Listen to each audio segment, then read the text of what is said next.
L'amministrazione comunale di Joppolo Giancaxio vi invita a trascorrere dal 14 luglio al 20 agosto le notti del Gufo 2017, all'insegna della tradizione, del folklore, della buona musica e soprattutto per la gioia dei più piccoli. Degustazione di prodotti tipici.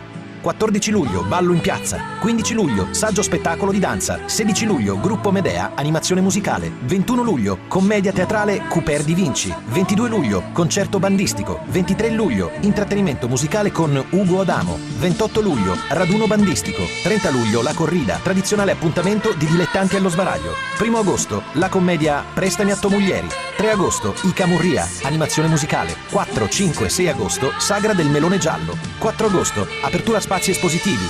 La sera spettacolo Pink Floyd Tribute a cura del gruppo Inside Out. 5 agosto, apertura spazi espositivi, estemporanea di pittura, concorso grafico per bambini, degustazione con tickets di piatti a base di melone giallo, serate di gala Le Notti a Colori, sponsorizzata dalla Matt and Daisy Collection di Franco Scuteri. 6 agosto, cabaret con i Petrolini. 8 agosto, balli in piazza. 10 agosto, Sipario d'Oro, serata di intrattenimento culturale. 11 agosto, serata musicale con Niki Luciani. 12 agosto, Sola di 3, musica giovane. 13 agosto, Atti più, alcol test positivo, animazione musicale. 14 Ferragosto, in piazza animazione col gruppo Style e degustazioni.